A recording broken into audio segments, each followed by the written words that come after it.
So let's start with the chapter number 1 और chapter number 1 का नाम क्या है? Introduction to a partnership and a partnership final account of class 12। मैं ये वाली बुक ही फॉलो कर रहा हूं, ध्यान रखना।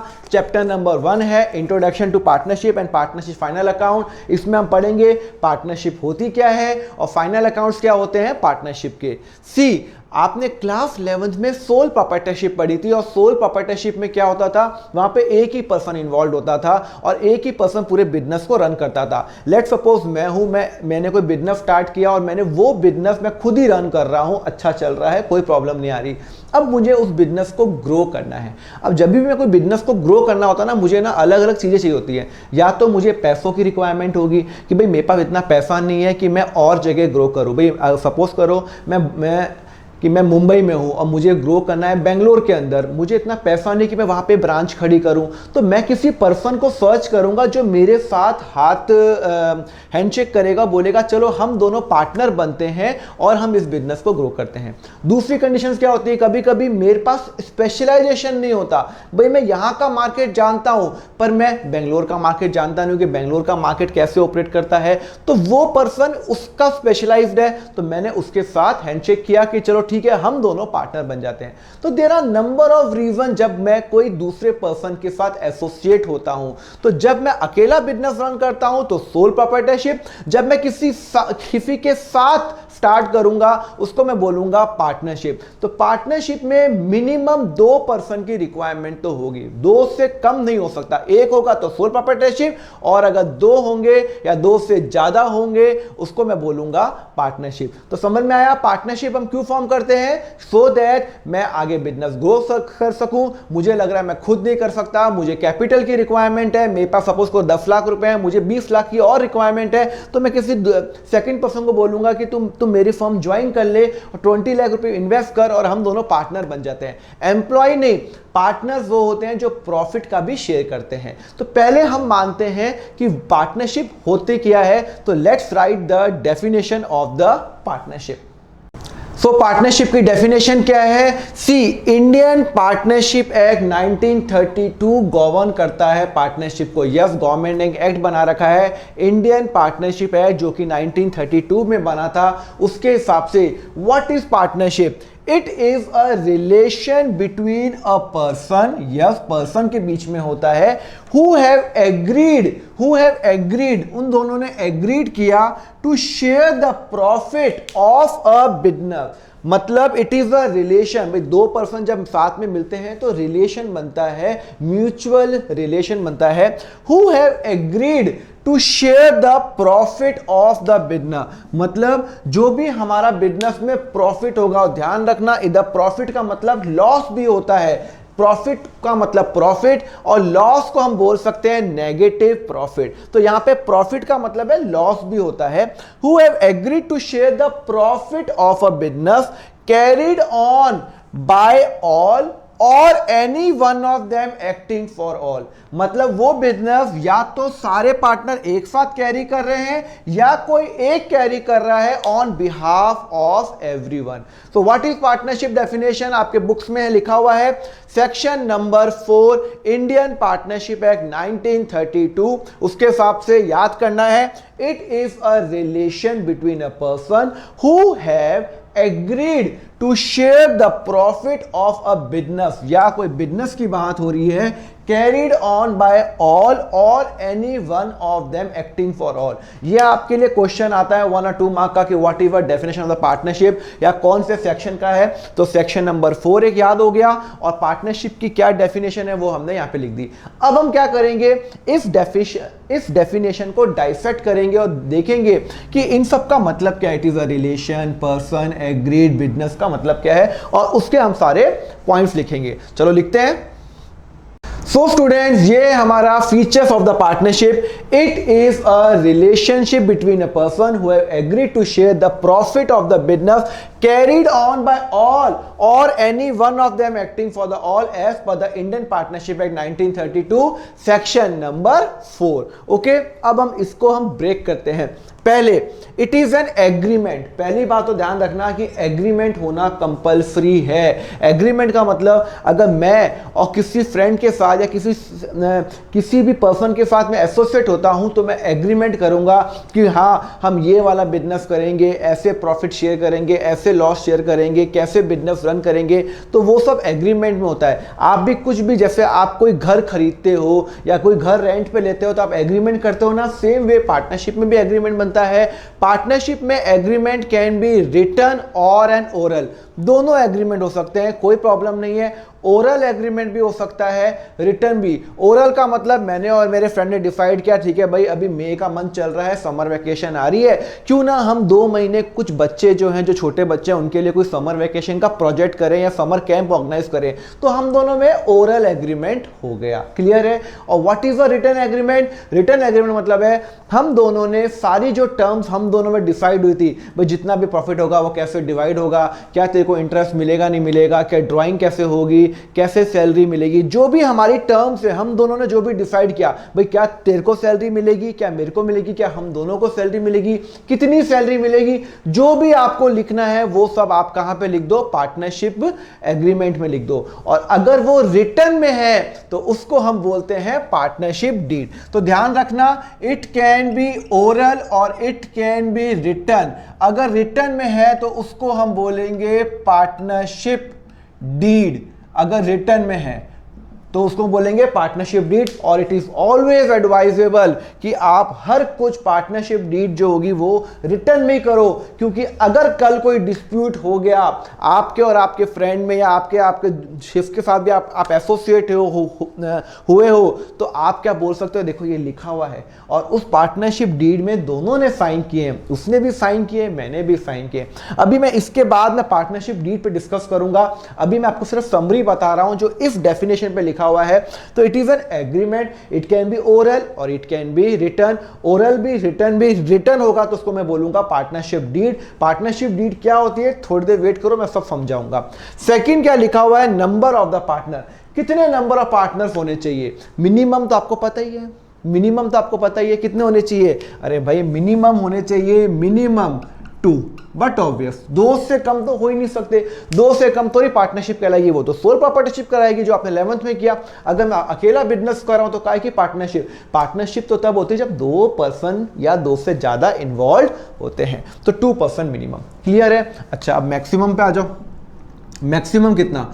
सो maximum as per the companies act वो होता है 50। मैक्सिमम कितना है? 50 से ज्यादा हमारे पार्टनरशिप नहीं हो सकते। मिनिमम 2, मैक्सिमम कितना?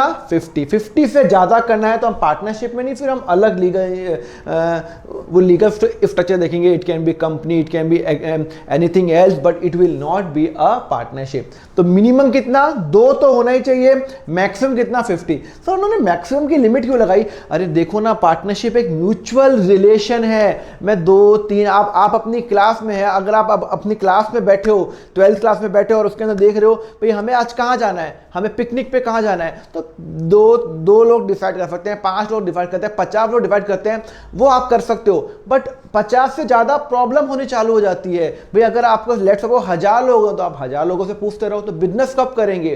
तो लॉ ने बोला हुआ यार देखो 50 से ज्यादा पार्टनरशिप डील में मत इन्वेंट करो, मतलब नहीं इन्वॉल्व करो। तो 2 मिनिमम, मैक्सिमम 50। क्वेश्चन आएगा आपको कि कितने मिनिमम होते हैं? 2। कितने मैक्सिमम होते हैं? 50। क्लियर है। एग्रीमेंट ओरल भी हो सकता है क्या? यस ओरल भी हो सकता है। रिटर्न भी हो सकता है, हाँ रिटर्न भी हो सकता है। पार्टनरशिप डीड अगर रिटर्न होगा तो उसको मैं बोलूंगा पार्टनरशिप डीड बोलूंगा। Third, lawful business, but obvious आप जो भी बिजनेस करोगे वो लॉफुल होना चाहिए। इलीगल बिजनेस में नहीं कर सकता, ओनली एंड ओनली लॉफुल। अगर इंडिया में कोई बिजनेस अलाउड नहीं है तो वो मैं नहीं कर सकता। अगर गैम्बलिंग का बिजनेस अलाउड नहीं है तो वो नहीं कर सकता। पार्टनरशिप सिर्फ लॉफुल बिजनेस के लिए, ऐसा नहीं है कि मैं स्मगलिंग करके लाऊंगा उसके लिए हम पार्टनरशिप करते हैं, नहीं। ओनली एंड ओनली लॉफुल, जो भी लॉ ने अलाउड किया है कि आप ये बिजनेस कर सकते हो वही बिजनेस कर सकते हो। अनलॉफुल इलीगल एक्टिविटी आप नहीं कर सकते, इसलिए लिखा हुआ है लॉफुल ऑफ द बिजनेस। फिर लिखा हुआ है sharing of profit and loss. देखो पार्टनरशिप हम क्यों फॉर्म करते हैं? पार्टनरशिप हम फॉर्म ही इसलिए करते हैं कि हमें प्रॉफिट हो, हमें कुछ फ़ायदा हो, ठीक है, तो वो फ़ायदा कैसे हम शेयर करेंगे। सपोज़ करो मैं एक पर्सन हूँ, मैं ए हूँ, मिस्टर ए, और एक मेरा फ्रेंड है वो है मिस्टर बी। हम दोनों ने बिजनेस में 2 लाख रुपए मैंने इन्वेस्ट किए, 2 लाख रुपए उसने इन्वेस्ट किए, दोनों 2-2 लाख इन्वेस्ट किए। मैंने भी 2 लाख, उसने भी 2 लाख बिजनेस में लगाए और हम दोनों बिजनेस रन कर रहे हैं। अब प्रॉफिट कैसे शेयर होगा? प्रॉफिट देखो, प्रॉफिट शेयर होगा एज पर द एग्रीमेंट। आपने एग्रीमेंट में क्या डिसाइड किया था? सर प्रॉफिट तो इक्वली होगा, जरूरी नहीं है इक्वली हो सकता है कि मैं ज़्यादा होशियार हूँ, हो सकता है वो ज़्यादा होशियार हूँ। आज सपोज करो कोई अगर मान लो मैं सचिन तेंदुलकर के साथ इन्वॉल्व हो जाता हूँ कि भाई ठीक है मैं कोई एकेडमी खेलता हूँ स्पोर्ट्स की, तो वो ज़्यादा होशियार है, मैं तो रही हूँ, वो ज़्यादा होशियार है, तो वो बोलेगा, सचिन जी बोलेंगे कि मुझे तो 90% प्रॉफिट चाहिए। बोल सकते नहीं बोल सकते, क्योंकि वो ज़्यादा होशियार है। सिमिलरली कोई भी बिजनेस में कोई 1% ज़्यादा होशियार होता है, कोई एक कम होता है, दोनों होशियार तो दोनों का सेम मिलेगा। तो इट्स डिपेंड कि हम कैसे एग्रीमेंट करते हैं। अगर हमने एग्रीमेंट कर दिया तो उसमें हमने लिख दिया होगा ओरल में कि मैं 50 और तू 50%, मेरा 50% आपका 50%। अगर मैंने एग्रीमेंट में लिख दिया कि भाई मेरा 40% तेरा 60%, अगर एग्रीमेंट लिख दिया मेरा 30 तेरा 70, जो भी एग्रीमेंट में लिख दिया वो फाइनल होगा। अगर ओरल होगा तो ओरल, रिटर्न होगा तो रिटर्न, इसलिए बोलते हैं रिटर्न करो जिससे आगे जाके डिस्प्यूट नहीं हो। तो मैंने आपको एग्जांपल दिया, मैंने बिजनेस में 2 लाख लगाए, मेरे फ्रेंड ने 2 लाख लगाया और हमने बिजनेस में डिसाइड किया कि मुझे मिलेगा, अगर प्रॉफिट होगा 10 रुपए तो मुझे मिलेगा 6 रुपए, उसको मिलेगा 4 रुपए, मुझे 6 उसको 4। ये हमने दोनों डिस्कस कर लिया। हो सकता है मैं उसमें ज्यादा होशियार हूं तो मैंने कहा कि भाई मैं ज्यादा काम करूंगा मैं बिजनेस के अंदर तो मैं 6 रुपए प्रॉफिट लूंगा, और उसने और हमने डिस्कस किया, रिटर्न में लिखा, उसने भी तो साइन किया, मैंने अकेले तो नहीं साइन किया, उसने भी तो पढ़ा होगा डीड में, तो डीड में लिख दिया मैं 6 रुपए लूंगा, वो 4 रुपए लेगा, बस खत्म। तो उसके हिसाब से चलेगा। जरूरी नहीं है कि मैंने 2 लाख डाले उसने 2 लाख डाले तो भाई इक्वली होना चाहिए, नहीं, कोई जरूरी नहीं है, as per the agreement. But sir अगर एग्रीमेंट में नहीं लिखा हो तो क्या करेंगे? अगर हमने एग्रीमेंट में लिखना भूल गए, भाई कभी कभी पार्टनरशिप बहुत जल्दी में होते हैं, हम जल्दी मिला देते हैं और हमने कहा चलो काम चालू करते हैं, प्रॉफिट बाद में देखेंगे। अब प्रॉफिट हो गया बहुत सारा, अरे भाई प्रॉफिट कैसे शेयर करेंगे? How we will share the profit? We will share the profit 50-50। अगर एग्रीमेंट में नहीं लिखा हुआ है तो इक्वल, तो आप क्या करोगे? As per agreement, as per agreement, agreement में जो लिख दिया वो फाइनल है। अगर नो एग्रीमेंट, अगर एग्रीमेंट नहीं है तो आप इक्वल करोगे। क्या करोगे? इक्वल करोगे, मतलब 50%, 50%। अगर मैंने बिजनेस में 2 लाख रुपए लगाए और मेरे जो फ्रेंड है उसने जो ज्वाइन किया बिजनेस, उसने 5 लाख लगाए, मैंने 2 लाख, उसने 5 लाख, टोटल 7 लाख। अब हमने बिजनेस में प्रॉफिट कमाया, लेट सपोज 10 लाख का, लेट सपोज हमने प्रॉफिट कमाया 1 लाख का प्रॉफिट कमाया, तो हमें कैसे प्रॉफिट मिलेगा? हमने एग्रीमेंट में हमने लिखना ही भूल गए कितना प्रॉफिट मिलेगा देखो मेरे को। तो ऐसा नहीं है कि मुझे 2 लाख के हिसाब से मिलेगा, उसको 7 लाख के हिसाब से मिलेगा या उसको ज्यादा प्रॉफिट मिलेगा, नहीं। अगर एग्रीमेंट में नहीं लिखा हुआ तो हमेशा ध्यान रखना इक्वल, 50-50। 1 लाख का प्रॉफिट 50 मेरा 50 उसका, इससे कोई मैटर नहीं करता उसने बिजनेस में 7 लाख लगाए या 7 करोड़ लगाए हैं। अगर एग्रीमेंट में नहीं लिखा तो इक्वल इक्वल। ये आपकी गलती है, अगर आपको लिखना चाहिए था कि उसको ज्यादा उसको कम या मुझको ज्यादा उसको कम लिखना चाहिए था, नहीं लिखा तो इक्वल इक्वल करो, खत्म सी बात, कोई डिस्प्यूट नहीं है। एग्रीमेंट में जो लिखा है वो करो, वरना इक्वल इक्वल डिवाइड करो। और प्रॉफिट के अंदर लॉस भी इंक्लूड होता है, ध्यान रखना। अगर बिजनेस में लॉस हो गया तो भी इक्वल इक्वल या जो भी हमारा रेशियो होगा। तो प्रॉफिट का मतलब लॉस भी होता है, loss is equal to negative profit. Clear है? चलो अगला अनलिमिटेड लायबिलिटी। अनलिमिटेड लायबिलिटी का मतलब होता है कि पार्टनरशिप फर्म में जो लायबिलिटी होती है वो अनलिमिटेड होती है। आज मैंने कोई बिजनेस चालू किया और मैंने बिजनेस में 2 लाख लगाए, मेरे दोस्त ने भी 2 लाख रुपए लगाए, 2 लाख मैंने 2 लाख उसने लगाए, और बिजनेस में नुकसान हो गया 10 लाख का। कितने का नुकसान हो गया? 10 लाख का नुकसान हो गया।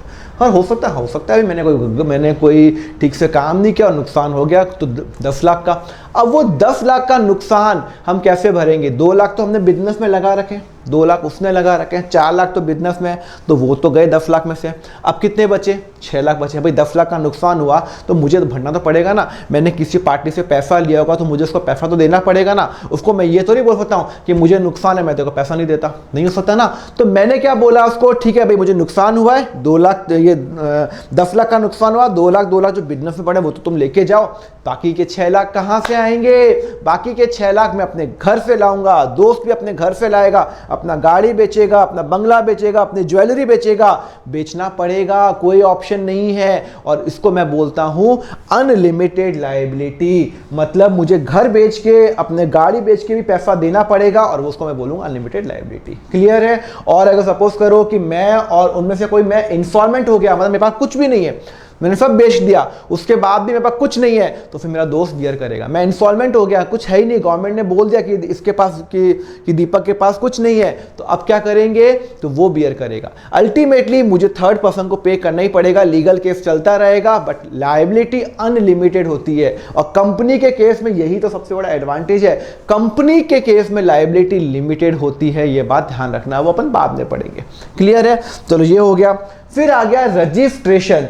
क्या हमने जो एग्रीमेंट बनाया, रिटर्न बनाया, ओरल बनाया, क्या उसको रजिस्ट्रेशन करना कंपलसरी है? यस, कंपलसरी है। कहां पे? महाराष्ट्र के अंदर। That's it.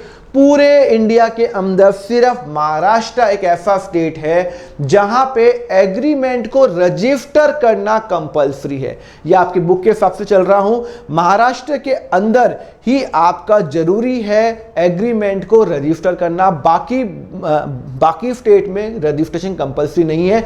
ये as per the current law और आपकी बुक के हिसाब से है। क्लियर है? तो महाराष्ट्र में कंपलसरी है एग्रीमेंट को रजिस्टर करना, महाराष्ट्र के बाहर रजिस्ट्रेशन कंपलसरी नहीं है as per your book. Clear है? तो अगर आपने रिटर्न एग्रीमेंट बनाया, पार्टनरशिप डीड बनाई, तो आपको रजिस्टर करना पड़ेगा। रजिस्टर का मतलब है कि जैसे आप अपने घर लेते हो, रेंट पे लेते हो, तो आप जाते हो ना, आप अपना वो एग्रीमेंट साइन करवाने, बस वही आपको साइन करवाना पड़ेगा गवर्नमेंट ऑफिसर से कि हाँ इन दोनों के बीच में कुछ एग्रीमेंट हुआ है। क्लियर है? तो रजिस्ट्रेशन इज कंपलसरी। उसके बाद in the state of Maharashtra, compulsory लिख दो, कंपलसरी इन महाराष्ट्र। आपका क्वेश्चन आएगा 1 नंबर का, कहां कंपलसरी है? सिर्फ महाराष्ट्र में, बाकी जगह कंपलसरी नहीं है। Okay. Joint ownership and management, जब भी कोई हम पार्टनरशिप हम स्टार्ट करते हैं तो हमारी जॉइंट ओनरशिप होती है। मतलब अगर सपोज करो मैंने और मेरे फ्रेंड ने, हमने एक बिजनेस चालू किया, तो मैंने व्हाइट बोर्ड खरीदा, अब हमारी जॉइंट रेस्पॉन्सिबिलिटी कि मैं इसको कैसा यूज करूं, वो इसको कैसा यूज करे। मैं नहीं बोल सकता इसको ऐसा यूज नहीं करना, हम दोनों जॉइंटली रेस्पॉन्सिबल हैं, हम दोनों जॉइंटली मैनेजमेंट के लिए रेस्पॉन्सिबल हैं। आज अगर वो छुट्टी पे है तो मैं डिसीजन ले सकता हूं कि हाँ ऐसे होगा, और मेरे डिसीजन का कोई भी इंपैक्ट होगा, क्या उससे प्रॉफिट हो लॉस हो, हम दोनों को मिलने वाला है, क्योंकि अल्टीमेटली प्रॉफिट एंड लॉस तो एज पर एग्रीमेंट डिसाइड होगा। ऐसा नहीं है कि मैंने डिसीजन लिया कि चलो ठीक है अपन बेंगलोर में ऑफिस खोलते हैं, बेंगलोर में बहुत प्रॉफिट हुआ तो डिसीजन मेरा है, तो बोलूंगा बेंगलोर का सारा प्रॉफिट मेरा। नो, जॉइंट ओनरशिप है। अगर बेंगलोर में प्रॉफिट हुआ, भले ही डिसीजन मेरा हो, उससे क्या फर्क पड़ता है, आप दोनों काम कर रहे हो ना साथ में। तो इसलिए जॉइंट ओनरशिप का मतलब हो गया दोनों रेस्पॉन्सिबल हो और दोनों मैनेजमेंट के लिए रेस्पॉन्सिबल हो। Next, principal and agent. Principal agent का मतलब होता है कि भाई पार्टनरशिप में एक पर्सन प्रिंसिपल ऑपरेट करता है और एक एजेंट होता है। मतलब मेरे एक्ट से दूसरा भी इंपैक्ट हो सकता है। अगर मैं कोई एक्ट करता हूं, तो अगर सपोज करो कि मेरा जो पार्टनर है वो छुट्टी पे है या वो यहां पे नहीं है ऑफिस के अंदर, और मैंने कोई डिसीजन ले लिया, तो उसका जो भी इंपैक्ट होगा वो भी बियर करेगा। तो मैं प्रिंसिपल बन गया और मेरे वो एक्शन का वो एजेंट बन गया। सिमिलरली वो डिसीजन लेगा तो वो प्रिंसिपल और मैं एजेंट बन जाऊंगा। क्लियर है? तो every partner is a principal भी है, वो एजेंट भी है। एक पार्टनर दूसरे पार्टनर को सफर करा सकता है, कोई इशू नहीं है, बिकॉज दोनों जॉइंटली म्यूचुअल है यार, दोनों पार्टनरशिप का म्यूचुअल ट्रस्ट है, तभी तो पार्टनरशिप चलती है।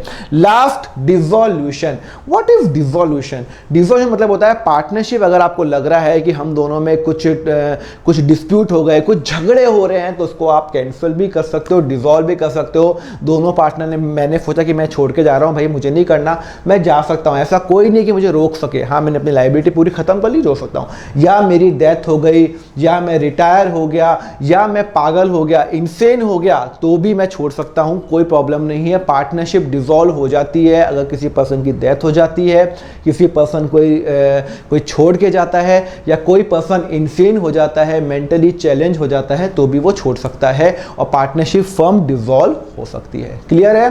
तो पार्टनरशिप एग्रीमेंट में आपके क्वेश्चंस आएंगे, tell me the features of the partnership, तो आप बता दोगे what are the features of the partnership. भाई एग्रीमेंट कंपलसरी है या तो ओरल या रिटर्न, अगर रिटर्न है तो पार्टनरशिप डीड कहलाएगी, और महाराष्ट्र में इसका रजिस्ट्रेशन कंपलसरी है।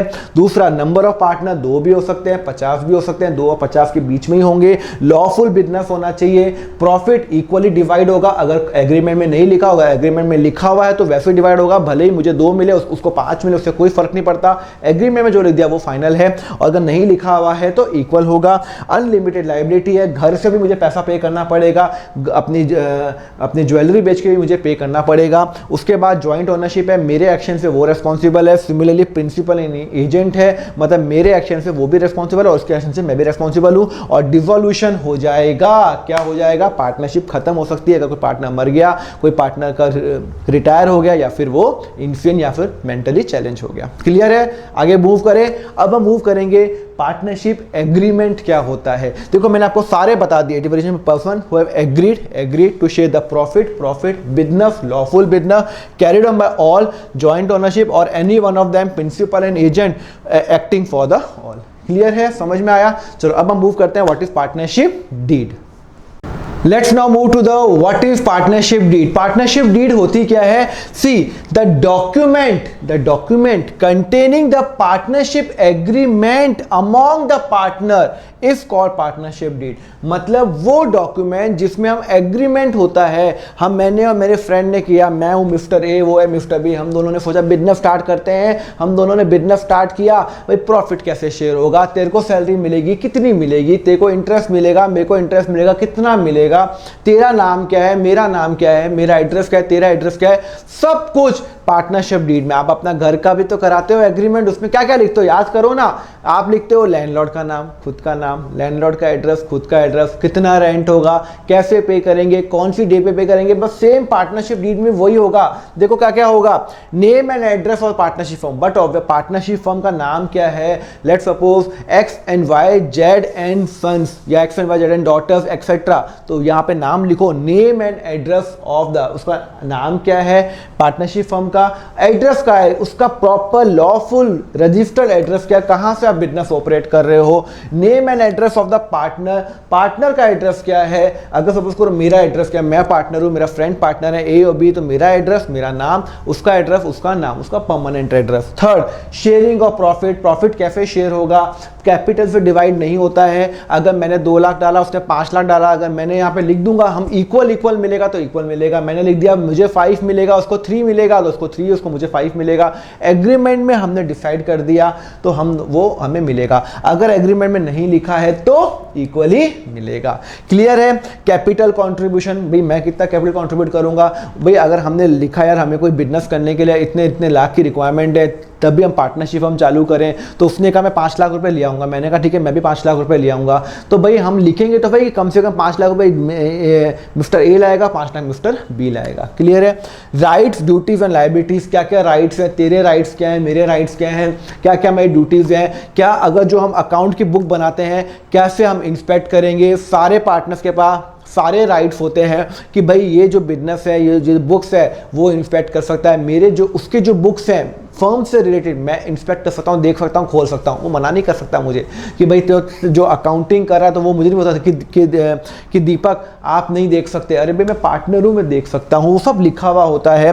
Provision related to admission, retirement and death, इसका मतलब है सपोज करो मैं हूँ मिस्टर ए, एक मेरा फ्रेंड है मिस्टर बी, हम दोनों ने साथ में ज्वाइन किया एक पार्टनरशिप फर्म की, अब हमें एक और नया पार्टनर चाहिए, पार्टनर नंबर सी चाहिए।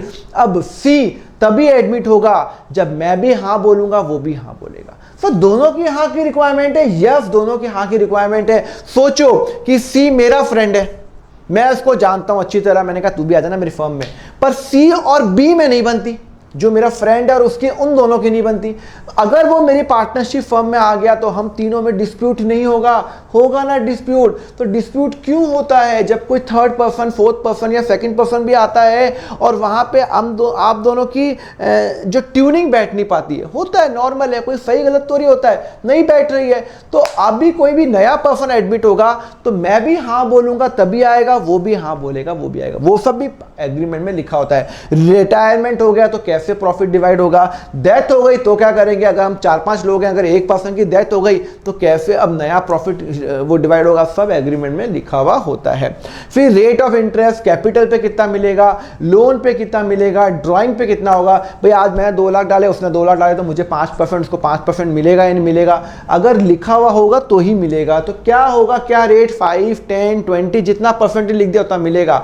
ओके, उसके बाद सैलरी मिलेगी नहीं मिलेगी, क्या मुझको सैलरी मिलेगी, क्या उसको मिलेगी, हो सकता है सिर्फ उसको सैलरी मिले मुझको नहीं मिले, कुछ भी हो सकता है। जो एग्रीमेंट में लिख दिया फाइनल है। उसके बाद अकाउंट का सेटलमेंट कैसे होगा, मतलब हम अकाउंट को कैसे सेटल करेंगे, हम मंथली वो हिसाब करेंगे और जो भी पैसा होगा वो आपको घर पे देंगे, या फिर हम साल का हिसाब करेंगे या 6-6 महीने का हिसाब करेंगे, कैसे करेंगे, सब कुछ उसमें लिखा होगा।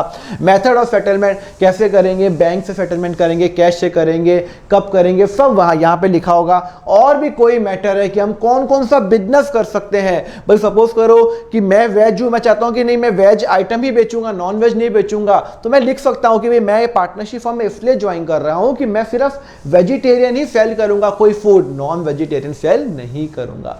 क्लियर है। तो ये सब जो भी लिखना है वो लिख दो, because partnership deed is signed by all the partner. अगर मतलब मेरी पार्टनरशिप में 10 पार्टनर है तो 10 के 10 यहाँ पे साइन करेंगे, 1 2 3 4 5 सबने पढ़ा है। आप जब अपना रेंट का एग्रीमेंट आता है तो सब लोग साइन करते हो ना, आप भी करते हो, लैंडलॉर्ड भी करते हो, वो रजिस्ट्रार भी करता है, तो यहाँ पे भी हम सारे लोग साइन करेंगे। क्लियर आ रहा है, कोई डेफिनेशन कुछ आपको कंफ्यूजन तो नहीं है। तो इट कैन बी रिटन और ओरल। अगर रिटन है तो ही पार्टनरशिप डीड कहलाती है। रिटन लिखा हुआ होगा, ओरल में काहे की पार्टनरशिप डीड, ओरल में तो एग्रीमेंट हो गया, रिटन में है तो पार्टनरशिप डीड बहुत जरूरी है, बहुत इंपॉर्टेंस है। कल हमने और मेरे में कुछ डिस्प्यूट हो गया, हम मेरे और मेरे जो पार्टनर में डिस्प्यूट हो गया, तो मैं कहां जाऊंगा, कोर्ट जाऊंगा, कोर्ट को बोलूंगा देखो ना एग्रीमेंट में लिखा हुआ है मुझे प्रॉफिट इक्वल मिलना चाहिए, ये मुझे कम प्रॉफिट क्यों दे रहा है, सब कुछ पार्टनरशिप डीड के अंदर लिखा हुआ है।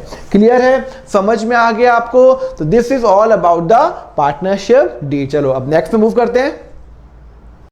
Okay students, so we have already done what is partnership deed, और अब हम मूव करते हैं about the provision of the Indian partnership act 1932। Indian partnership act 1932 क्या बोलता है।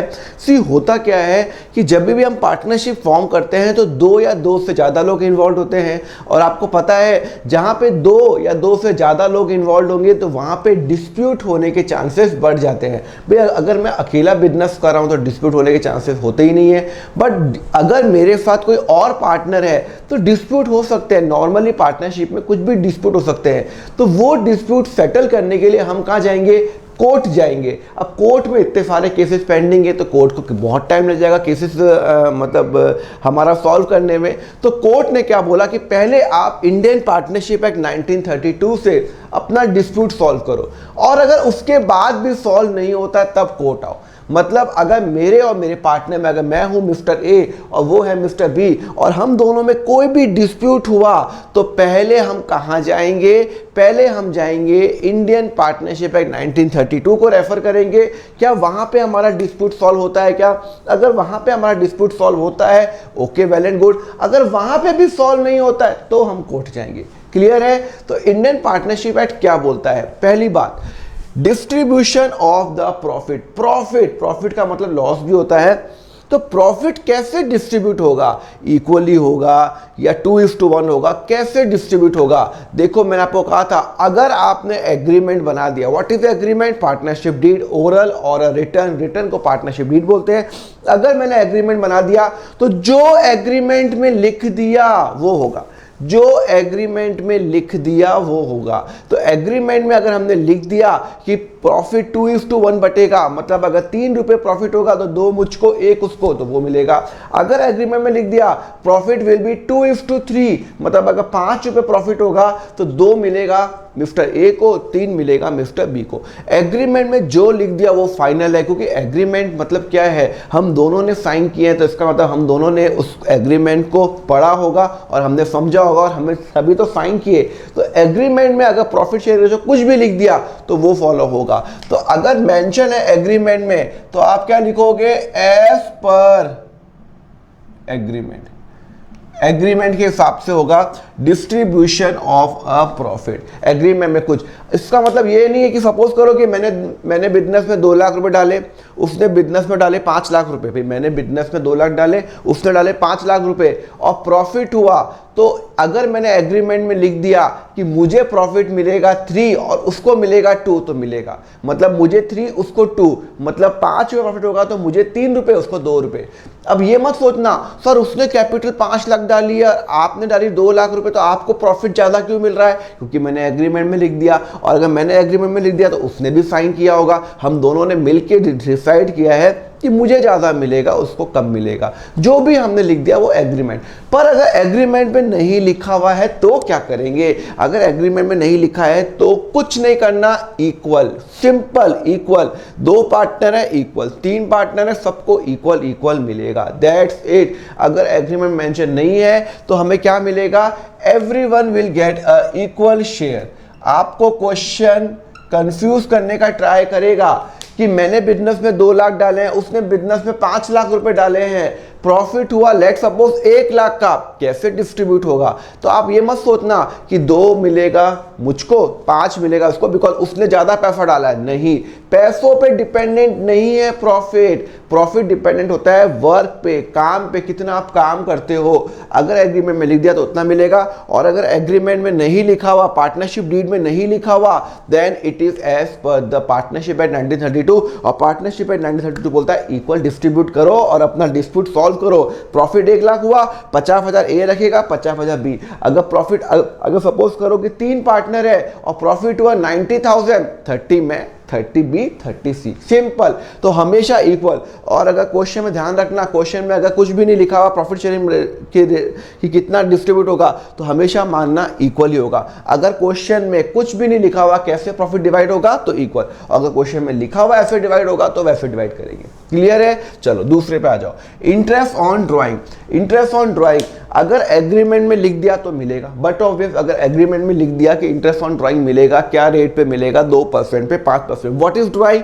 ड्राइंग वो होता है जो पार्टनर पर्सनल यूज के लिए लेके जाता है। भाई सपोज करो मैं पार्टनर हूं ए, वो है पार्टनर बी, हमारी दुकान है, फर्नीचर की दुकान है, हम चेयर बनाते हैं, टेबल बनाते हैं। कल मेरे घर में मेरे जो मेरा जो सन है या मेरी जो डॉटर है उसको टेबल की रिक्वायरमेंट आ गई या चेयर की रिक्वायरमेंट आ गई, तो मैं कहीं बाहर से तो नहीं जाऊंगा, खुद की दुकान से लाऊंगा और उसको मैं बोलूंगा ड्राइंग्स बोलता हूं। ड्राइंग्स मतलब मैं अपने बिजनेस की चीज, बिजनेस की चीज है ना, वो मैं अपने घर पे लेके जा रहा हूं। क्यों लेके जा रहा हूं?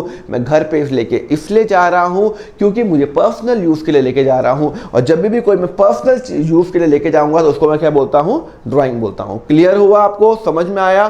तो व्हाट इज अ ड्राइंग? जो मैं पर्सनल यूज के लिए कुछ भी लेके जाता हूं, अपने 11th में भी पढ़ा हुआ है कंसेप्ट। तो मैं पर्सनल यूज के लिए कुछ सामान लेके गया तो पार्टनरशिप फर्म, मैं हूं पार्टनरशिप फर्म, मेरे 2 पार्टनर हैं ए एंड बी, मैं हूं फर्म, पार्टनरशिप फर्म ए कुछ सामान मेरे से लेके गया तो मैं उससे इंटरेस्ट लूंगा या मैं उसको दूंगा इंटरेस्ट? अरे इंटरेस्ट लूंगा ना। कोई मेरे से सामान लेके जा रहा है, मेरे से सपोज करो वो कैश लेके चला गया, 1 लाख रुपए कैश लेके चला गया, तो मैं उससे इंटरेस्ट लूंगा। तो मेरे लिए इनकम, पार्टनरशिप फर्म की इनकम। आप पूरे क्वेश्चन में, पूरे चैप्टर में आप अकाउंटिंग पार्टनरशिप फर्म की कर रहे हो, ये बात हमेशा ध्यान रखना। तो मेरे लिए इनकम, तो अगर इंटरेस्ट ऑन ड्राइंग लिखा हुआ एग्रीमेंट में तो मिलेगा। अच्छा अगर साइलेंट हो तो नहीं मिलेगा। नो इंटरेस्ट ऑन ड्राइंग अगर मिलेगा तो ध्यान रखना एज पर एग्रीमेंट, एग्रीमेंट में जो लिख दिया वो फाइनल है। ओके लिखा 7%, 7, 10, 10, 6, 6, 4, 4, जो लिख दिया इंटरेस्ट मिलेगा। अगर साइलेंट है तो इंटरेस्ट ऑन ड्राइंग नहीं मिलेगा, ध्यान रखना। इंटरेस्ट ऑन ड्राइंग नहीं मिलेगा, ध्यान रखना। इंटरेस्ट ऑन ड्राइंग तभी मिलेगा जब एग्रीमेंट में मेंशन है, और अगर नहीं है तो नहीं मिलेगा।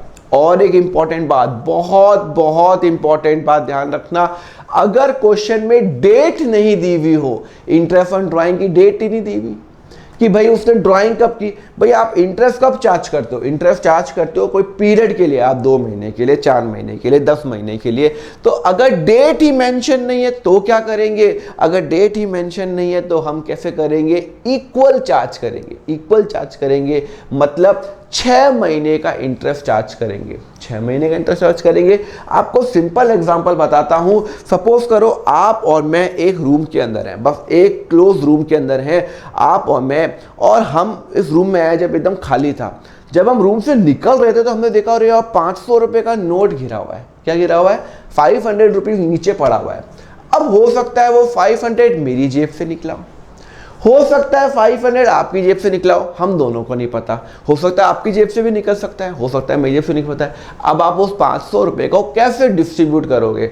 भाई आपका भी हो सकता है, मेरा भी हो सकता है। तो what we will do, we will distribute half. एक काम करना है, 250 तू रख, 250 मैं रखता हूँ। अब हमें नहीं पता है किसका रुपये, तेरा भी हो सकता है, मेरा भी हो सकता है, हमें कोई भी आइडिया नहीं है। तो आधा मैं आधा तू। बस इंटरेस्ट ऑन ड्राइंग के अंदर भी यही कंसेप्ट है।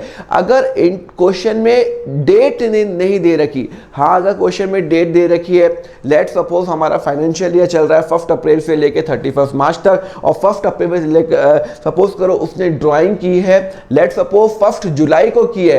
भाई क्वेश्चन में लिखा हुआ है कि ड्राइंग 1 जुलाई को की है और जो इंटरेस्ट है वो है 10%। तो हम जुलाई से लेके 1 जुलाई से लेके 31 मार्च तक का इंटरेस्ट निकाल देंगे, which is equal to 9 month का इंटरेस्ट निकाल देंगे। लेट सपोज उसने 10,000 ड्राइंग की, तो 10,000 का 9% निकालो 900 रुपये, और उसको हम कितने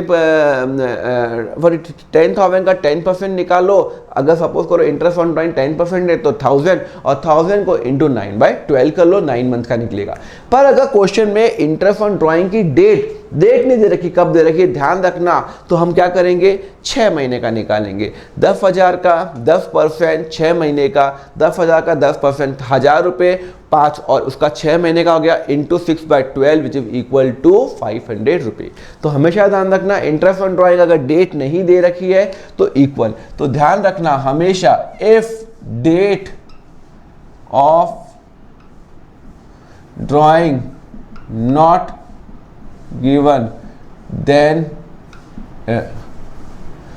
6 month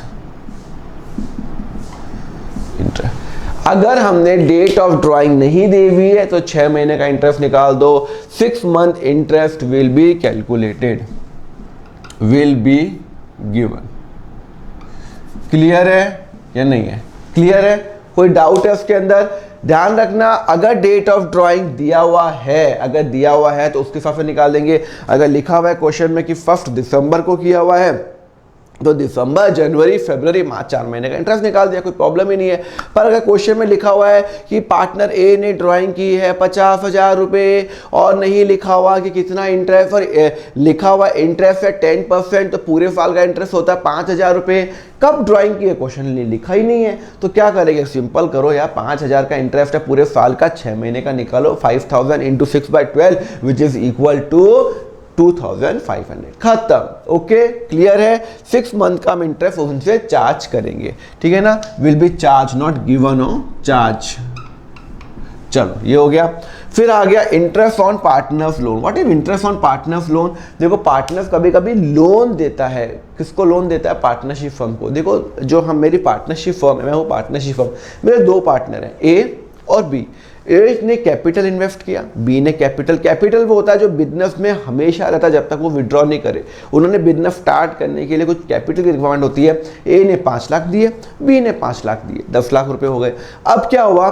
सडनली पार्टनरशिप फर्म को अर्जेंटली 2 लाख की रिक्वायरमेंट और आ गई। कितने की आ गई? 2 लाख की रिक्वायरमेंट और आ गई। 10 लाख तो पड़े हुए हैं, पार्टनरशिप फर्म को 2 लाख रुपए अर्जेंट चाहिए। अब वो क्या करेगी? या तो बैंक के पास जाएगी, बैंक ने कहा मेरे पास कोई पैसे नहीं है, मैं नहीं दे रहा तुम्हें पैसे।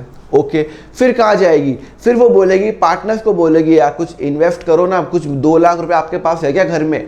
तो ए और बी में से कोई भी एक पर्सन लोन दे सकता है या फिर वो कैपिटल दे सकता है। कैपिटल मतलब या तो बिजनेस में इन्वेस्ट कर सकता है या वो बोलेगा कि मैं लोन दूंगा। अगर उसने बिजनेस में इन्वेस्ट किया तो अब ए और बी, अब ए के पास 2 लाख रुपए और घर पे पड़े हुए हैं।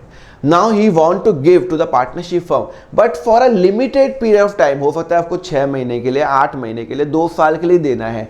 कैपिटल नहीं लगाना। कैपिटल जब बिजनेस में लगाते हैं तो इंटेंशन होता है कि मैं कैपिटल बिजनेस के अंदर ही रखूंगा। तो ए ने 5 और बी ने 5, वो चाहते हैं 5-5 ही रहे।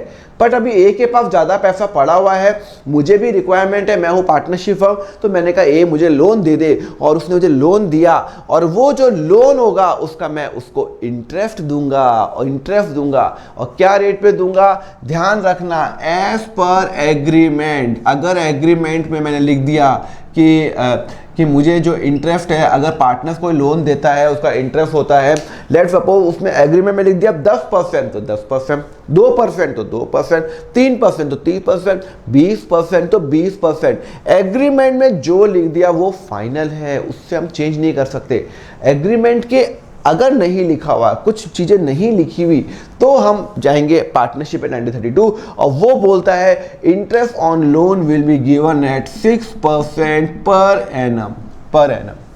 मतलब अगर मुझे कोई पार्टनर लोन देता है 2 लाख रुपए, अगर मैंने एग्रीमेंट में लिख दिया कि उसको लोन पे इंटरेस्ट मिलेगा 10%, तो 2 लाख पे 10% मैं उसको दूंगा। मेरे लिए खर्चा है ना, मैं पार्टनरशिप फर्म, मुझे कोई पैसा देगा तो मैं उसको इंटरेस्ट दूंगा। तो 2 लाख पे 10% हो गया 20,000 रुपए, और मैं उसको 20,000 रुपए दूंगा। तो I will give 20,000 rupees to him as a interest on loan, right. अगर पार्टनरशिप डीड में लिख दिया तो 10%, तो आप लिख दो 10%, 2%, 3%, 4%, एनी कोई भी इंटरेस्ट होता है, मुझे नहीं पता, एग्रीमेंट में जो लिख दिया। पर अगर एग्रीमेंट में नहीं लिखा है तो प्लीज इंटरेस्ट देना पड़ेगा। लोन दिया है उसने 6%, कितना, 6%, ध्यान रखना, 6%, 6 मंथ 6%, ध्यान रखना। इंटरेस्ट ऑन लोन हमेशा 6% के हिसाब से मिलेगा और पूरे साल का मिलेगा। हाँ, अगर डेट दी हुई है तो डेट के हिसाब से मिलेगा। क्लियर है? तो 6% per annum interest on the partners loan. Clear है? कोई डाउट आ रहा है आपको इसके अंदर? तो पार्टनर कोई पैसा देगा, एग्रीमेंट में लिखा हुआ तो वो मिलेगा, एग्रीमेंट में नहीं लिखा हुआ तो मैं ए ने जो मुझे पैसा दिया है, लेट्स सपोज 2 लाख रुपए, मैं उसको 6% दे दूंगा, 12,000 रुपए उसको दे दूंगा। क्लियर है? 6%, बस यहां पे एक रेट लिखी, बाकी कहीं रेट नहीं लिखी हुई। उसके बाद लिखा हुआ है interest on capital. Interest on capital क्या होता है? इंटरेस्ट ऑन कैपिटल, देखो क्या होता है ना, बिजनेस में ना पार्टनर्स इन्वेस्ट करते हैं। ए ने 5 लाख डाला, बी ने 5 लाख डाला। अब ए बिजनेस में इन्वेस्ट नहीं करके वो बैंक में तो जमा करा सकता था, हाँ करा सकता था। बैंक में उसको इंटरेस्ट मिलता 5%, 6%, 8%, 10%, जो भी है, एफडी का इंटरेस्ट, कुछ भी इंटरेस्ट मिलता उसको। तो उसने बिजनेस में पैसा डाला, तो बिजनेस ने क्या बोला, मैं हूँ फर्म, पार्टनरशिप फर्म, कि हम ए को इंटरेस्ट भी देंगे, बी को भी इंटरेस्ट देंगे। तो जो हमने एग्रीमेंट में लिख दिया वो होगा। ध्यान रखना, एज पर एग्रीमेंट, एग्रीमेंट पे हमें लॉजिक अप्लाई नहीं करना। हो सकता है एग्रीमेंट में मैंने लिख दिया ए ने 5 लाख दिया और बी ने 5 लाख दिया, और मैंने एग्रीमेंट में लिख दिया ए को इंटरेस्ट मिलेगा, बी को नहीं मिलेगा, ए को मिलेगा, बी को नहीं मिलेगा, लिख दिया तो वो फॉलो होगा। ए को मिलेगा इंटरेस्ट परसेंट, लेट्स सपोज 10%, तो ए को 10% मिलेगा, बी को कुछ नहीं लिखा हुआ तो नहीं मिलेगा। सर क्यों नहीं मिलेगा बी को? उसने मुझे 5 लाख डाले हैं। एक बात बताओ, ए और बी ने मिलके इस एग्रीमेंट को साइन किया है दोनों ने। अगर बी को प्रॉब्लम थी तो वो पहले ही बोल देता कि मुझे भी इंटरेस्ट चाहिए। तो जब मैंने लिख दिया एग्रीमेंट में ए को मिलेगा, बी को नहीं मिलेगा, बी ने भी साइन किए हैं, तो इसका मतलब है वो एग्री करता है, एक्सेप्ट करता है और उसको इंटरेस्ट नहीं मिलेगा। क्लियर है? तो as per the agreement. Okay, अगर क्वेश्चन में नहीं लिखा हुआ कितना इंटरेस्ट मिलेगा, मिलेगा या नहीं मिलेगा, कोई इंटरेस्ट नहीं मिलेगा, कोई इंटरेस्ट नहीं मिलेगा। You will not get any interest, आपको एक भी इंटरेस्ट नहीं मिलेगा। क्यों? क्योंकि यहाँ पे क्वेश्चन में लिखा हुआ ही नहीं है कि इंटरेस्ट, पार्टनरशिप डीड में लिखा ही नहीं है, एग्रीमेंट में लिखा ही नहीं है। एग्रीमेंट में लिख दो इंटरेस्ट मिलेगा, नहीं होगा तो हम कहा हमें इंटरेस्ट नहीं मिलेगा। ध्यान रहेगा, याद रहेगा, अगर एग्रीमेंट में लिख दिया तो इंटरेस्ट मिलेगा, और अगर साइलेंट है, कुछ नहीं लिखा हुआ, इंटरेस्ट कितना मिलेगा, ए को, बी को, कोई इंटरेस्ट नहीं मिलेगा। No interest on drawing, no interest on capital, खत्म, कुछ नहीं। एक सिर्फ इंटरेस्ट ऑन लोन मिलता है 6%, बाकी कैपिटल पे इंटरेस्ट नहीं, ड्राइंग पे इंटरेस्ट नहीं, अगर साइलेंट है तो। एग्रीमेंट में लिख दिया वो तो फाइनल है। ओके, उसके बाद आ गया salary and commission to the partner. कभी कभी क्या होता है ना, पार्टनर सैलरी मांगते हैं, कमीशन मांगते हैं। हो सकता है भाई 2 पार्टनर है, ए और बी, बी के पास ज़्यादा पैसा है, ए के पास कम पैसा है, और ए ने कहा मैं बहुत मेहनत करने को तैयार हूँ, मुझे सैलरी भी चाहिए।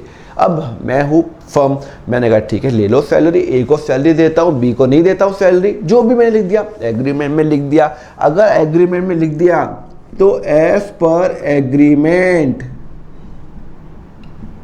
As per agreement. अगर मैंने एग्रीमेंट में लिख दिया तो एग्रीमेंट के हिसाब से मिलेगा, और अगर एग्रीमेंट में नहीं लिखा तो क्या करूंगा? अरे सिंपल सी बात है, अगर एग्रीमेंट में नहीं लिखा तो कुछ नहीं मिलेगा, कोई सैलरी नहीं मिलेगी, कोई कमीशन नहीं मिलेगा।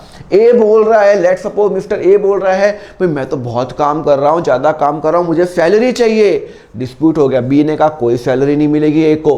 भाई दो लोग काम कर रहे हैं, ए और बी। ए ने कहा मैं ज़्यादा काम करता हूँ, मुझे सैलरी चाहिए, मुझे अपना घर चलाना है। ओके। बी ने कहा कोई सैलरी नहीं मिलेगी तेरे को। दोनों में झगड़ा हो गया। अब क्या होगा? दोनों आए कहाँ पे? पार्टनरशिप एक्ट में आए। पहले चेक किया एग्रीमेंट में लिखा हुआ है, नहीं लिखा हुआ। अगर एग्रीमेंट में लिखा हुआ है, क्या नहीं लिखा हुआ, कुछ नहीं मिलेगा। कोर्ट जाने की जरूरत ही नहीं है, कोर्ट तो डायरेक्टली फाड़ देगा वो केस। क्यों? अरे एग्रीमेंट में आपने कहाँ लिखा हुआ है? नहीं लिखा हुआ तो आपको कोई भी सैलरी नहीं मिलेगी, ना ए को मिलेगी ना बी को मिलेगी, भागो यहाँ से। कोर्ट कभी इंटरफेयर करेगी जब यहाँ पे भी सॉल्व नहीं होता है तो।